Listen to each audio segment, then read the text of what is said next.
Hey guys. All right, so the video down below is from Styx, and he was talking about the Washington Post's article, at least the first version of it, that was painting a positive picture of al-Baghdadi. It was an obituary, and they labeled him as an austere religious scholar. So when I first heard this news, I think I heard it through Patricia Dixon that Baghdadi had been killed. I immediately thought, okay, how is the legacy media going to spin this one? So, number one, they make him look like a good person, an austere religious scholar.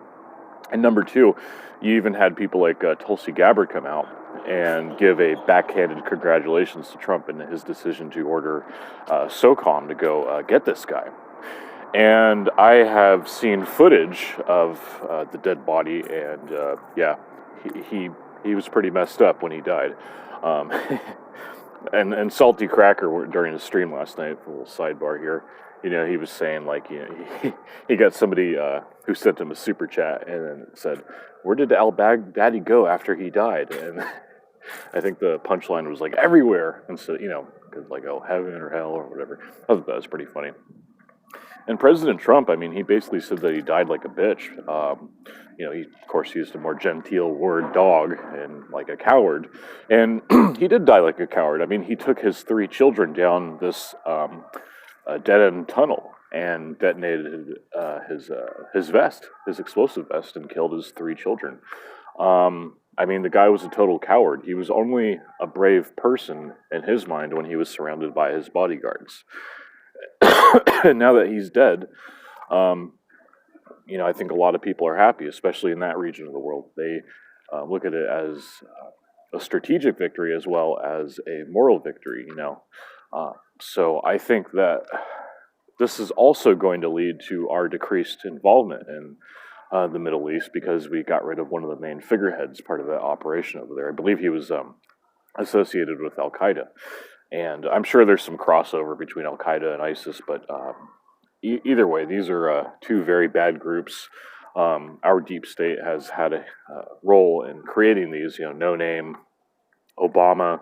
I'm sure Brennan got his fingers in the pie at some point.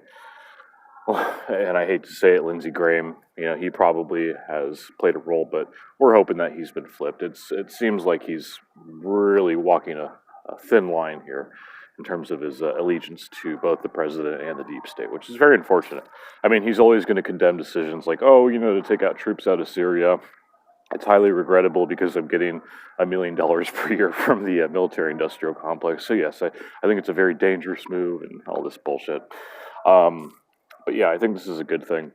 And you can look at the video down below and look in the description of that video to the archived link of the original article. They changed the title because of how much ridicule that they were going to get, the Washington Post.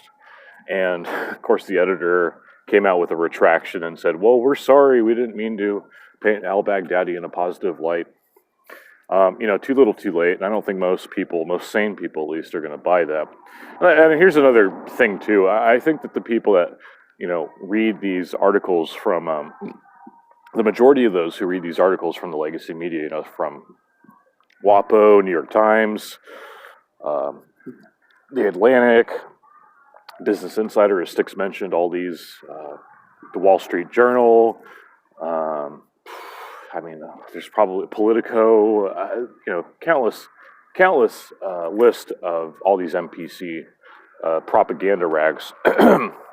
Most of their readers, in my opinion, are going to be people that are, hate reading. They're like, oh, like what are they going to say this time? What type of bullshit are they going to say this time? And that really is an indication as to how unpopular these things are. So that's something to keep in mind. I think that the minority of the people that read these rags, they genuinely want to be brainwashed. They're afraid of Orange Man, so they say, well, these outlets are criticizing Orange Man, so we have to read these now. It's it's a very dichotomous mindset.